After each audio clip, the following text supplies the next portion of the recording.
चला सगळ्यात पहिले बघूया आज मी कशी तयार होते वटपौर्णिमेसाठी. यावेळची वटपौर्णिमा आम्ही सगळ्याजणी एकत्र येऊन माझ्या दादाच्या घरी करायची ठरवली आहे आणि त्यामुळे मी आज माझ्या दादाकडे आली आहे. आणि सगळ्यात मज्जा म्हणजे मी माझं मेकअपचं पाऊच घरीच विसरून आली आहे. वटपौर्णिमा स्पेशल असा मला एक मेकअपचा व्हिडिओ बनवायचा होता, पण आता तो सगळाच प्लॅन फ्लॉप झालेला आहे.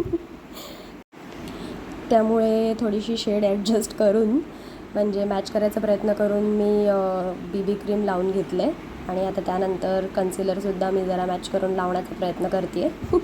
माहीत नाही आता मेकअप कसा होणार आहे, मला तर डाऊटच वाटतो आहे. हे कन्सिलर व्यवस्थित मी हातानेच ब्लेंड करून घेतलेलं आहे, कारण की आता ब्लेंडर अवेलेबल नाही आहे. आणि बघूया आता कसा होतो आहे हा मेकअप. तर असा गप्पा आणि मस्ती करता करता हा मेकअप करण्याचा प्रोग्राम चालू आहे. आम्ही काय गप्पा करतो ते मी नाही शेअर करू शकत इकडे.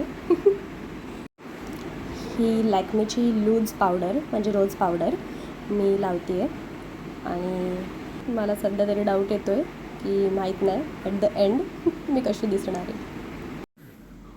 या व्हिडिओ काढण्याच्या नादात तयार व्हायला जरा आज वेळ लागतो आहे.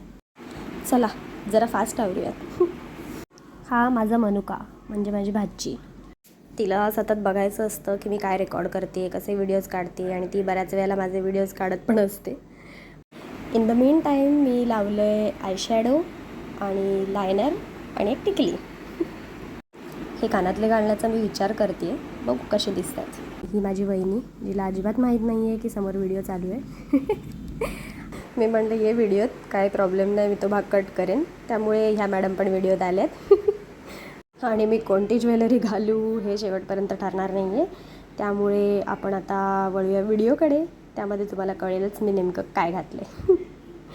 तर आता सुरू झाली आहे वडाची पूजा. तर ह्यावर्षीच्या वटपौर्णिमेचं आमच्यासाठी महत्त्व असं आहे की आम्ही ह्यावेळेला वेगळा विचार केला. बरेच जण वडाच्या झाडाला न जाता घरात एक फांदी तोडून आणतात आणि त्याची पूजा करतात. म्हणजे आम्हीही आधी तसं करायचो बऱ्याच वेळेला. पण आपला सण साजरा करताना निसर्गाचा ऱ्हास न करता निसर्गासाठी आपण कसं काहीतरी छान करू शकतो ह्यासाठी हा एक विचार डोक्यात आला. आणि म्हणून फांदीच्या ऐवजी अख्खं रोप घरी घेऊन यायचं आणि त्याची पूजा करायची असं आम्ही ठरवलं. हा सण पावसाळ्यात येत असल्यामुळे ह्या रोपांचं नंतर आपण वृक्षारोपण करू शकतो. त्यामुळे वटपौर्णिमा साजरी करताना त्याबरोबरच पर्यावरणासाठी सुद्धा आम्ही काहीतरी योगदान करू शकतो आहे ह्याचा खूप खूप खूप आनंद आणि समाधान आम्हाला वाटत होतं. मला तुम्हालाही असं सांगायचं आहे की असा स्वतःचा सण साजरा करता करता निसर्गाचा त्यामुळे ऱ्हास न होऊ देता आपण निसर्गासाठी काहीतरी करूया. आणि तुम्हीसुद्धा अशा प्रकारे वटपौर्णिमा करून बघा, तुम्हालासुद्धा खूप छान वाटेल आणि खूप समाधानसुद्धा मिळेल. तर तुम्हाला हा व्हिडिओ आणि ही वटपौर्णिमा कशी वाटली हे मला कमेंट्समध्ये नक्की सांगा.